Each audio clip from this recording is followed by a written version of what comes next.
우리가 함께 이제 우리 교회가 이제 함께 공동체를 이룰 때 정말 중요하게 생각하고 이제 우리가 따라가는 가치관이 두 가지가 있는데, 하나는 구속사적인 관점을 배우는 거예요. 그러니까 정말 그리스도인은요, 세상을 바라보는 관점이 안 변하면 제자 못 됩니다. 그리스도인이 된다라는 것은 뭐냐면 세상 바라보고 해석하는 관점이 변하는 거예요. 그리고 그 관점으로 날마다 사건을 해석하는 것, 이 두 가지가 우리 교회는 정말 중요합니다. 그런데 이게 과장이 아닌가요? 우리 교회 주보에 우리 교회 정체성을 한 줄로 적어놨는데 그게 뭡니까? 말씀으로 삶을 해석하는 공동체예요. 그러니까 멋대로 해석하는 게 아니라, 일어나는 사건들을 멋대로 해석하는 게 아니라 말씀으로 삶을 해석한다라는 거죠. 그러니까 어떤 사건이 일어났다, 이제 그 자체가 중요한 게 아니라 이걸 제대로 해석하는 게 우리 인생의 방향을 그대로 결정하는 거예요. 그러니까 어떤 사건이 일어났을 때 절대로 부정적으로 해석하시면 안 됩니다. 그리고 정반대로 절대로 긍정적으로 해석하셔도 안 돼요. 가장 중요한 건 객관적이고 올바른 해석인데, 그럼 그게 뭡니까? 성경이 말하는 바 택자의 인생에서 일어나는 모든 사건은 내 구원과 거룩을 위한 사건이기 때문에 이게 좋은 일인지 나쁜 일인지, 이게 선인지 악인지는 구원을 기준으로 놓고 해석하면 그게 바로 객관적이고 틀림없는 해석이라는 거죠. 그리고 오늘 본문은 구속사의 관점으로 사건을 해석하는 게 이게 얼마나 중요한지, 그리고 사건을 해석하는 하나님의 관점이 없을 때 그 자체가 우리 인생에 얼마나 큰 재앙이 되는지, 이걸 보여주는 거예요. 그러니까 이걸 말하기 위해서 이제 먼저 나눠야 될 게 있는데, 그게 뭐냐면, 자, 오늘 이스라엘에게 어떤 사건이 일어납니다. 그러면 이 사건의 내용이 뭡니까? 그러니까 이 사건의 내용을 압축적으로 설명하는 게 17절 말씀인데요, 이게 말하자면 이런 겁니다. 엘리 제사장은 성막에서 하나님의 법궤를 책임지는 사람이거든요. 그런데 이스라엘과 블레셋 사이에 전쟁이 일어나니까 장로들의 요청에 의해서 하나님의 법궤를 전쟁터로 보냈어요. 그리고 엘리는 성막에 앉아서 초조하게 전쟁의 결과를 기다리고 있는 거죠. 법궤까지 갔는데 이기냐 지냐 기다리고 있는 거예요. 그러던 와중에 어떤 사람이 전쟁의 소식을 전하기 위해서 엘리에게 온 겁니다. 그리고 17절을 보면 전쟁의 결과를 보고해요. 내용이 뭐냐? 이렇게 말합니다. 소식을 전하는 자가 대답하여 이르되 이스라엘이 블레셋 사람들 앞에서 도망하였고 백성 중에는 큰 살육이 있었고 당신의 두 아들 홈니와 비느하스도 죽임을 당하였고 하나님의 궤는 뺏겼나이다, 이렇게 보고를 해요. 그런데 이 전쟁의 결과를 보고하는 이 말씀의 구조를 보면요, 굉장히 이게 중요한 메시지를 담고 있는데, 일단 이 구조를 문학적으로 보면 점층적으로 보고를 하거든요. 그러니까 그나마 작은 사건부터 시작해서 점점 중요하고 심각한 사건으로 확대시켜가지고 보고를 하는 거예요. 그러면 여러분에게 먼저 이걸 좀 여쭤볼게요. 여러분이 오늘 엘리의 입장에서 이 보고를 받았어요. 전쟁에서 졌습니다. 살육이 있었습니다. 그런데 당신 두 아들이 둘 다 죽었습니다. 그리고 하나님의 궤도 빼앗겼습니다. 그러니까 이 보고 안에 좋은 소식이 하나도 없어요. 보고가 진행되면 진행될수록 계속 절망인 거예요. 최악으로 치닫는 거예요. 그럼 여러분들이 이런 소식을 들었을 때 여러분은 이런 사건을 어떻게 해석하시겠습니까? 그러니까 이거는 한번 마음으로 생각을 해보시고요. 그러면 중요한 게, 이 소식을 들은 엘리는 이 사건을 어떻게 해석했는가? 일단 12절에서 18절까지 말씀이 사무엘상에 기록된 엘리에 대한 마지막 기록이에요. 이상은 안 나와요. 왜냐하면 여기서 엘리가 죽거든요. 이게 엘리에 대한 마지막 기록인데, 여기에는 엘리가 이 사건을 구체적으로 어떻게 해석했는지 그 해석의 내용은 기록이 없어요. 그런데 그가 이 사건을 어떻게 해석했는지 가늠할 수 있는 중요한 기록이 있는데요, 18절에 바로 다음 절이죠. 19절 말씀을 보면 한 여인이 등장해요. 이 사람이 죽은 엘리의 아들이죠. 비느하스의 아내인데 19절을 보면 이 여인에 대해서 소개할 때 비느하스의 아내다, 이 소개보다 먼저 소개하는 게 있어요. 그게 뭡니까? 이 여인은 엘리의 며느리다, 이거 먼저 소개해요. 그러면 이 말 뜻이 뭐냐? 이 여인이 시아버지인 엘리의 영향을 그대로 받은 사람이다, 그냥 흡사 아버지와 딸의 관계다, 이걸 말해주는 거예요. 그런데 19절을 보면 임신한 엘리의 며느리도 전쟁의 소식을 들어요.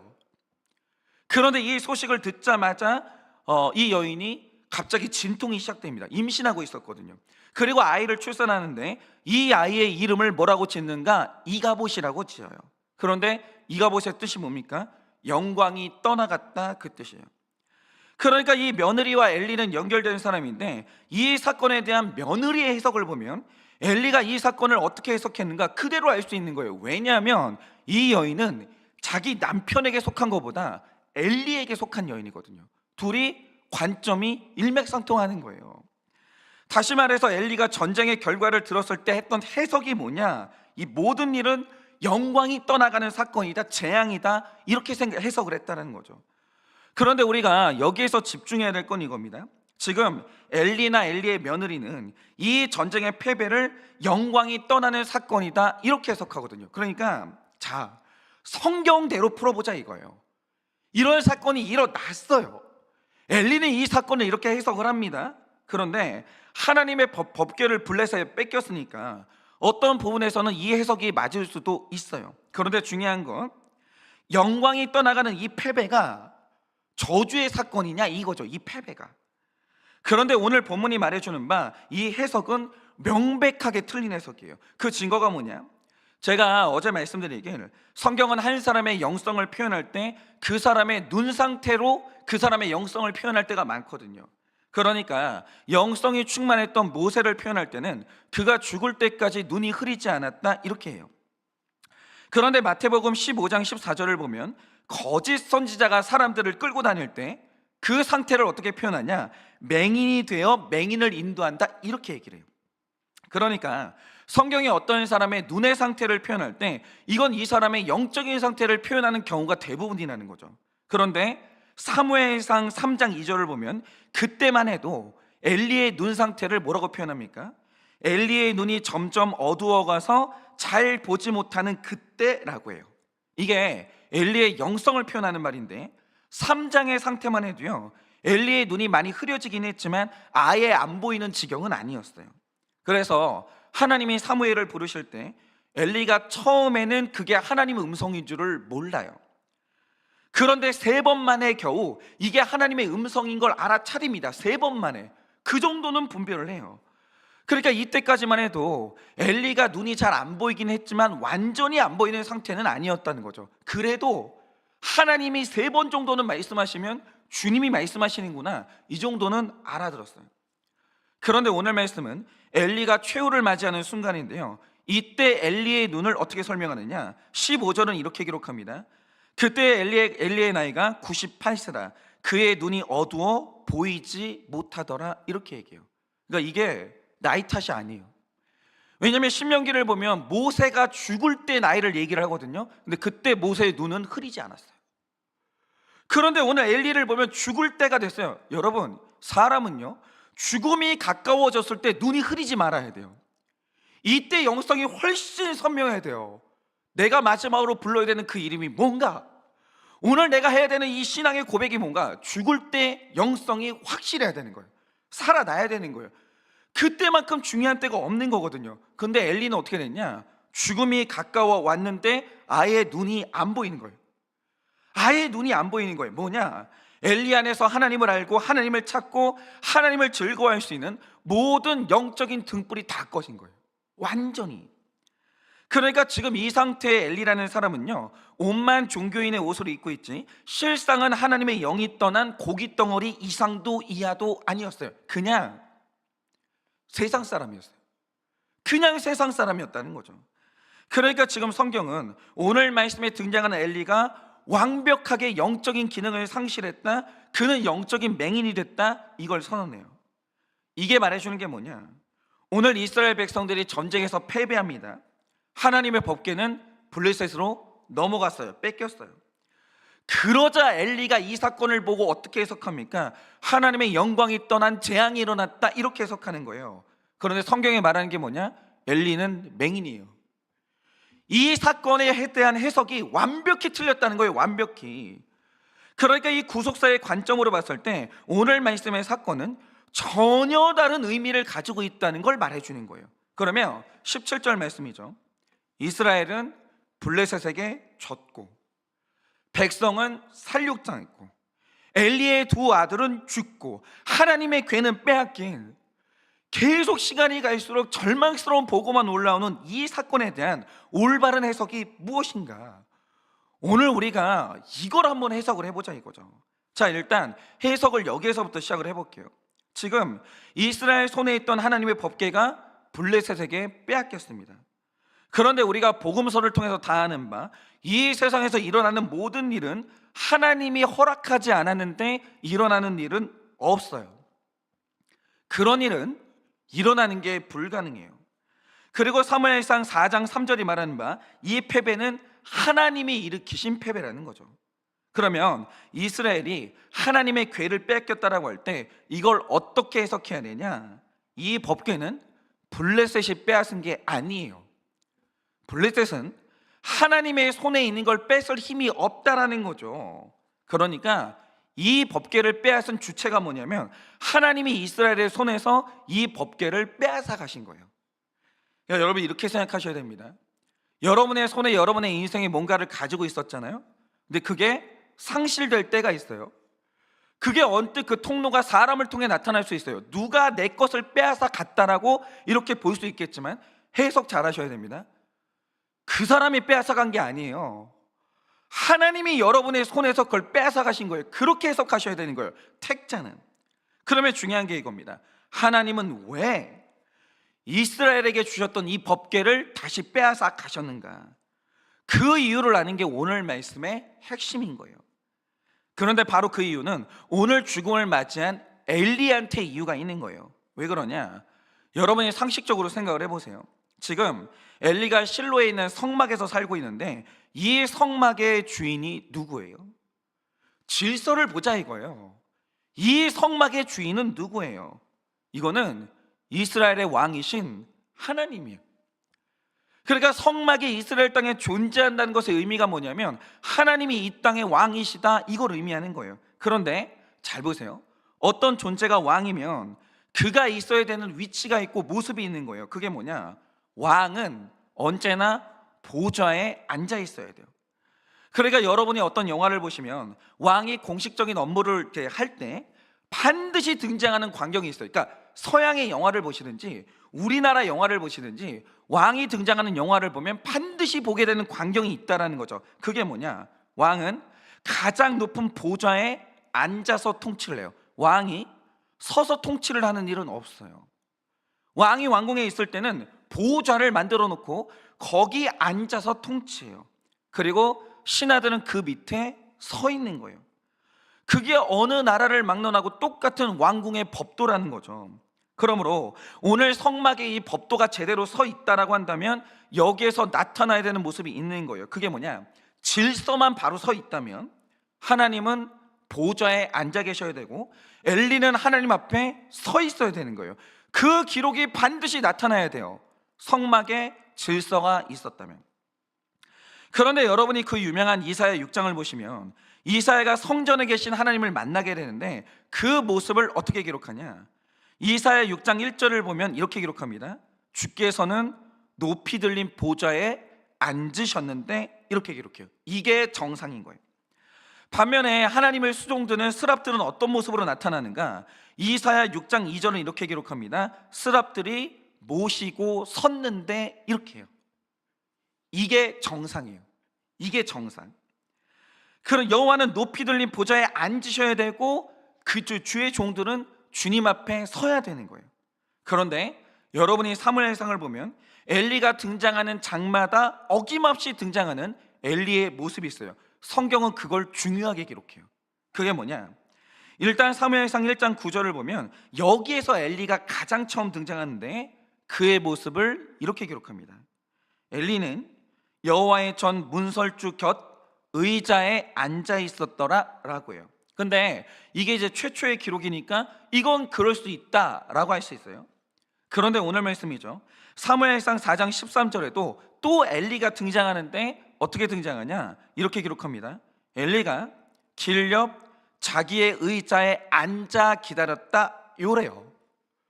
근데 이게 지금 공식적인 업무를 하는 중이거든요. 근데 엘리가 항상 의자에 앉아 있는 모습으로 나와요. 그러니까 엘리가 성경에 등장할 때마다 나타나는 모습이 뭐냐? 원어를 보면 그 의자, 자기 의자에 앉은 채로 등장해요. 그런데 중요한 건 이 의자의 히브리어가 키세인데, 키세의 뜻이 뭐냐? 보좌라는 뜻이에요. 보좌라는 뜻이에요. 여기는 엘리의 자리가 아니에요.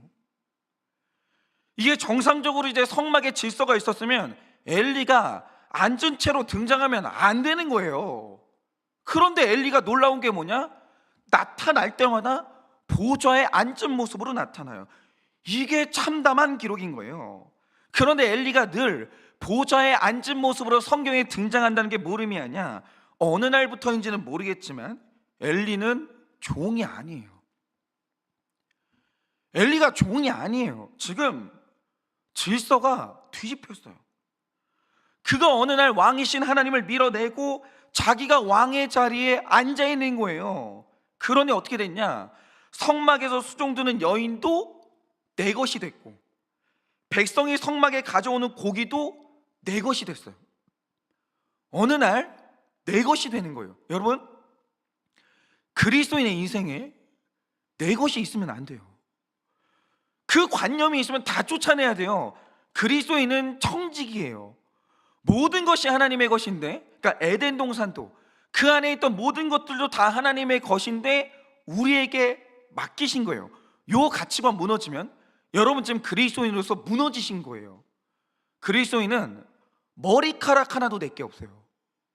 다 우리는 청직이고 하나님께 잠시 맡은 거예요. 그리고 하나님의 뜻대로 결과를 내야 되는 거예요. 그게 주의 종이에요. 그게 주의 종이라는 거죠. 그런데 어느 날 엘리가 왕의 자리에 앉아 있어요. 등장하는데. 그러면 자연스럽게 어떻게 됐냐? 갑자기 내 것이 돼요. 수종되는 여인도 내 여인, 가져오는 고기도 내 고기, 자녀도 내 자녀. 그리고 오늘 말씀 18절이 이렇게 탐욕스러워진 엘리를 뭐라고 표현하는가? 그는 비대해졌다, 이렇게 표현해요.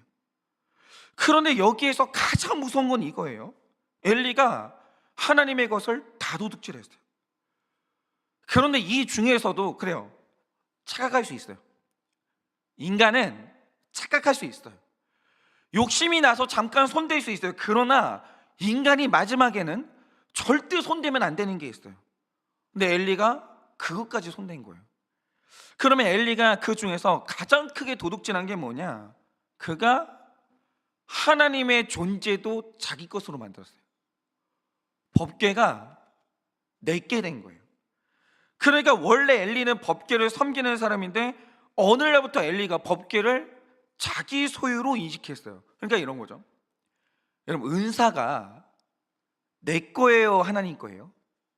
근데 이 무서운 게 뭐냐면, 이게 우리나라 90년대 초에 한번 은사 바람이 분 적이 있어요. 갑자기 한국교회, 고린도 교회처럼 치유의 은사, 예언의 은사, 이런 것들이 막 불어닥치기 시작했어요. 그런 현상들이 많이 일어났던 건 사실이에요. 근데 중요한 게 뭐냐? 어느 날부터 사람들이, 여러분, 은사와 하나님은 뗄 수가 없는 거예요. 은사는 하나님의 것이기 때문에 하나님이 사람을 통해서 일하시는 현장이라는 거죠. 근데 중요한 게 뭐냐? 어느 날부터 병 고치는 사람들이, 예언하는 사람들이 그걸 자기 걸로 만들었어요. 그러면서 이걸 가지고 사람들을 치유하고 전도하고 하나님을 믿게 하는 게 아니라 그걸로 돈벌이를 하기 시작했어요. 너 내가 저주하면 너 오늘 국물도 없어. 내가 오늘 너에게 축복하지 않으면 너 사업 망해. 이런 식으로 어느 날부터 사람들이 은사를 자기 걸로 만들었는데, 내가 축복하면 네가 축복받는 거고 내가 저주하면 하나님도 내 말 듣는 존재야. 어느 날 있잖아요, 이렇게 됐어요. 정말 무서워진 거예요. 엘리가 이렇게 한 거예요. 그런데 엘리가 이런 생각을 가졌다는 증거가 뭐냐? 이미 봤듯이 이스라엘이 전쟁에서 불리해지니까 전쟁터에 법궤가 오기를 바랬어요. 그런데 모세의 율법을 보면 법궤는 성막이 이동할 때만 이동할 수 있어요. 성막이 이동하지 않는 한 법궤가 이동하는 법은 없습니다. 그러니까 이런 거예요. 하나님이 이끄시면 백성이 따라오는 거지, 백성이 감히 하나님을 조종할 수 없는 거예요. 법궤는 언제나 지성소 안에만 있어야 돼요. 근데 놀라운 사실이 뭐냐, 장로들의 요구를 받은 엘리가, 그러니까 장로들이 이랬던 거죠. 제사장님, 한 번만 빌려주세요. 한 번만. 이 법궤가 우리 진영으로 오면 우리가 이길 것 같아요. 한 번만 빌려주세요. 그럼 엘리가 뭐라고 해야 돼요? 그거는 내 소관이 아니야. 하나님이 정하신 법에 이 법궤는 성막 밖으로 나갈 수가 없어. 이거는 내가 하고 싶어도 안 되는 거야. 하나님 뜻이야. 이랬어야 되는 거예요. 그런데 오늘 엘리가 법궤를 내줘요.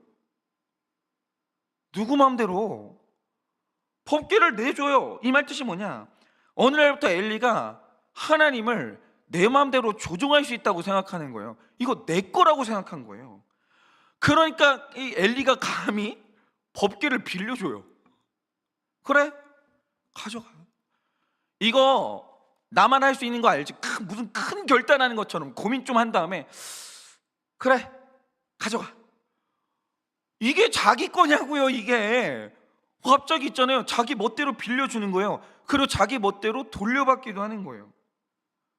그러니까 여러분 보세요, 엘리에게 있어서 사랑의 우선순위가 있었는데 그게 뭐냐, 17절 말씀을 보면 엘리가 가졌던 이 마음의 사랑의 순서가 다 드러나요. 그게 뭐냐, 가장 낮은 4위와 3위는 백성이에요. 이게 최하위예요. 2위가 뭐냐, 자기 아들이에요. 근데 엘리가 가장 사랑했던 게 뭐냐, 1위가 법궤예요. 그러면 엘리가 이 법궤를 가장 사랑했던 이유가 뭐냐, 이 법궤가 내 권력의 핵심인 거예요. 그래서 이런 건 목사들도 이런 거죠. 이 교회가 나 없이 축복받을 것 같아? 여러분들이 이제 축복받는 이 원천은 내가 하나님의 영광을 가졌기 때문이야. 요게 있잖아요, 어느 날부터 영광이 내게 되잖아요. 그게 목사의 권위가 되는 거예요. 나랑 등지고 나 섭섭하게 하고 당신이 축복받을 것 같아? 이런 식의 뉘앙스를 주는 거 있잖아요. 하나님이 내 편 들어준다 이거 있잖아요. 이게 권력의 핵심이 되는 거예요. 이게 엘리의 영광의 상징이었어요. 법궤 내 거야. 내가 너한테 법궤를 빌려줄 수도 있는 사람이고 돌려받을 수도 있는 사람이야. 내가 오늘 법궤를 너한테 빌려주면 너 이길 수도 있어. 이게 이렇게 되는 거예요. 엘리가 있잖아요, 오늘부터 이렇게 했어요. 법궤가 자기 권력이 된 거예요. 그러니까 엘리는 자기 아들보다 소중한 게 뭐냐, 내 영광을 지켜주는 법궤였던 거예요. 그런데 엘리가 법궤를 뺏겼어요. 그러자 엘리가 이걸 어떻게 해석했냐, 내 영광이 다 상실됐다 이러면서 뒤로 넘어가요. 그리고 죽어요. 그러면 중요한 게 이거예요. 뺏겼다는 영광이 누구 영광이에요? 이게 하나님의 영광이나 이스라엘의 영광이 아니고요, 자기 영광이 뺏겼다고 생각하니까 충격받아가지고 뒤로 넘어가는 거예요. 다 뒤로 넘어가는 거예요. 그리고 죽는 거예요. 그런데 이 사건의 실상이 뭐냐, 이건 재앙이 아니라 회복이에요. 왜요? 엘리가 죽었다는 건 사무엘이 등장한다 그 뜻이에요. 엘리가 죽고 사무엘이 등장한다, 그 엘리한테나 이 저주고요, 이건 국가적으로 보면 회복의 사건인 거예요. 그리고 엘리가 보좌에서 쫓겨났어요. 엘리가 앉아있던 보좌가 뒤로 넘어갔어요. 그리고 엘리가 죽었어요. 이거 뭐냐, 왕이신 하나님이 왕권을 되찾으셨다 이 뜻이 되는 거예요. 이게 회복이지 왜 저주예요?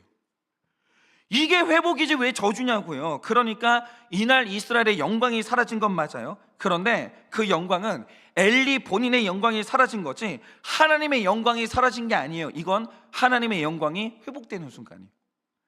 그러므로 엘리가 죽고 법궤가 뺏긴 건 회복의 사건이고 축복의 사건이라는 거예요. 요 해석이 없어요. 해석을 잘못하니까 엘리가 법궤를 뺏겼을 때 주님 회개합니다, 주님 감사합니다 이렇게 말하지를 못하고 영광이 떠나갔다 그러면서 뒤로 넘어가요. 그리고 죽어요. 그런데 우리가 이 해석이 다 잘못되고 있는 거예요. 여러분, 법궤는 엘리의 것이 아니에요. 그리고 하나님의 것인 것처럼 하나 여쭤볼게요. 우리 자녀는 누구 거예요? 어느 날부터 많은 사람들이 다 도둑놈이 된 거예요. 여러분, 이제 우리가 사무엘의 상을 묵상하면서 이 질서를 회복할 때가 됐어요. 자녀는 누구 거예요? 여러분, 누가 우리 자녀의 왕이에요? 여러분이 지금 쥐고 있는 그 물질 있잖아요, 누구 거예요? 내 물질의 주인이 누굽니까? 누가 우리 가정의 주인, 누가 우리 한일교회의 주인이에요? 이 강단의 주인은 누구예요? 여러분, 명백하게 하나님이에요. 여러분, 모든 것은 하나님의 것이고 하나님이 우리 왕이세요. 하나님이 주인이에요. 그런데 이 질서가 무너지고 어느 날 내가 내 자녀의 왕이 되는 거예요. 왜 멋대로 자기 가치관 심어요? 아니, 우리가 뭔데 자녀의 이 진로를 우리 멋대로 정해요? 아니, 우리가 뭔데 자녀의 예배를 빼앗아요? 우리가 뭔데? 여러분, 우리는요, 하나님의 자녀를 맡아 기르는 청지기인 거예요. 부모는 자녀를 자기 마음대로 할 수 없어요. 우리한테 그런 권한이 없다고요. 하나님의 뜻대로 길러야 돼. 그러니까 이 한나한테 있었던 일이 한나한테만 있어야 되는 일이 아니에요. 한나가 어느 날 사무엘을 하나님께 보내잖아요. 그거 우리 모두에게 있어야 되는 일인 거예요. 그런데 어느 날 부모가 내 자녀의 왕이 되고 내 물질과 생명의 왕이 되고 목사가 교회의 왕이 되는 거예요. 그러면 엘리예요. 그거는 엘리예요. 그런데 하나님은요, 누가 자기 왕권을 빼앗으려고 한다? 죄송한데 무능하게 뺏기는 분이 아니에요. 하나님은 누군가 자기의 자리를 도둑질하면 하나님은 반드시 그거 찾으세요. 그냥 기다려는 주시죠. 아, 네가 욕심이 나는구나, 내게 회개할 때까지 기다려 줄게. 하나님은 기다려는 주세요. 뺏기는 일은 없어요. 반드시 하나님이 그거 도로 찾으시는 날이 옵니다. 그런데 해석 잘 하셔야 되는 게요, 그날은 뺏기는 날이 아니라 회복되는 날이에요. 내 주제가 파악되는 날이고 질서가 회복되는 날인 거예요. 그건 하나님이 뺏기는 게 아니에요. 그러니까 이런 거죠. 제가 어느 날 한일교회 왕노릇하고 있는 거예요. 근데 하나님이 그걸 싹 걷어가요. 큰 소리 치던 내 건강도 뺏어가고 내 설교권도 뺏어가고 하나님이 내 자리를 딱 뺏어가시는 거예요. 근데 그게 내 거 뺏긴 뒤로 넘어가는 날이에요? 아니에요. 그건 하나님이 내 주제 파악을 시키시는 날이고 하나님이 내 구원을 회복시키시는 사건인 거예요. 그걸 해석해야죠.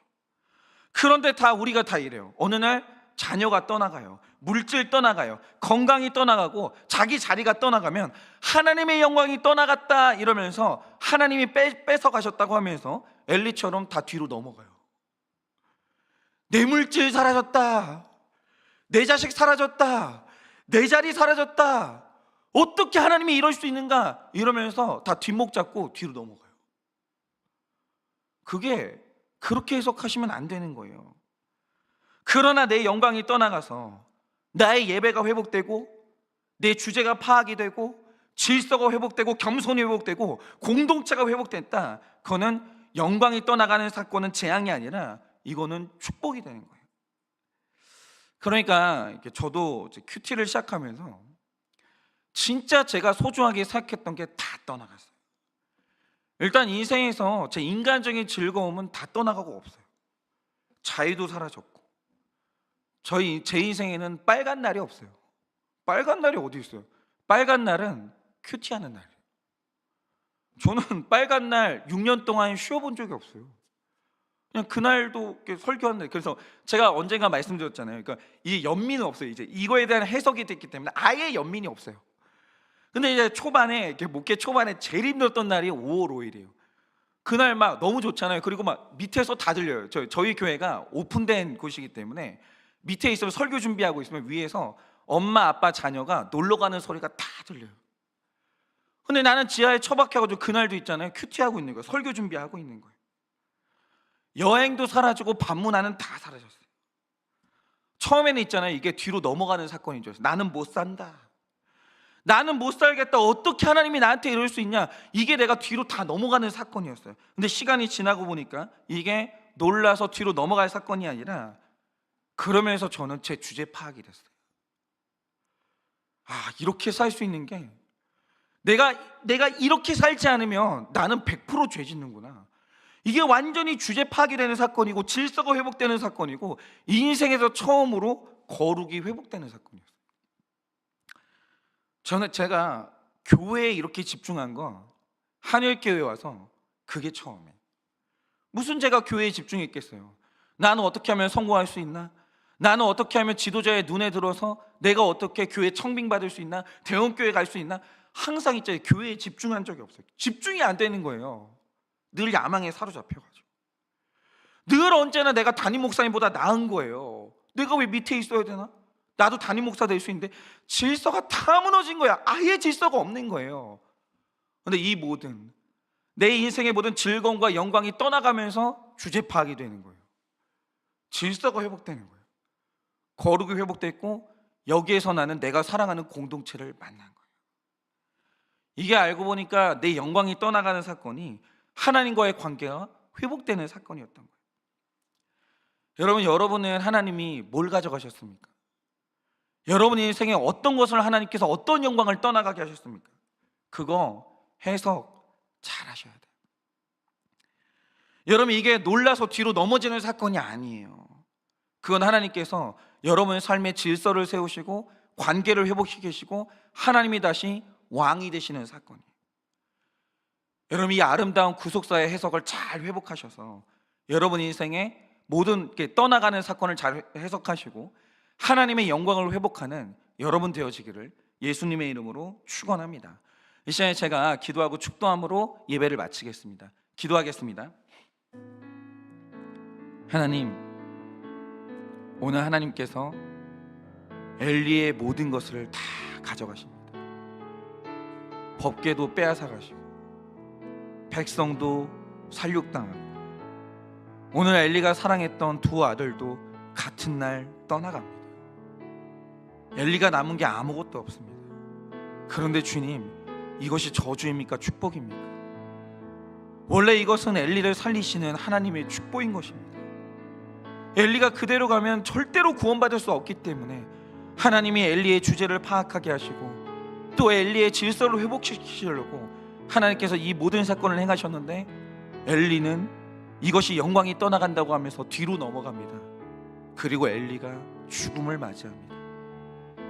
주님, 우리는 이런 해석을, 잘못된 해석이 떠나가게 하여 주옵소서. 구속사의 관점으로 우리의 삶에 모든 빼앗기고 상실되는 사건들을 잘 해석하여서 여기서 하나님의 영광이 회복되는 것임을, 나의 삶에 하나님이 왕이 되시는 사건임을 해석하게 해주셔서 우리 모두가 다 질서가 회복되고 하나님과의 관계가 회복되는 놀라운 축복이 있게 하여 주시옵소서.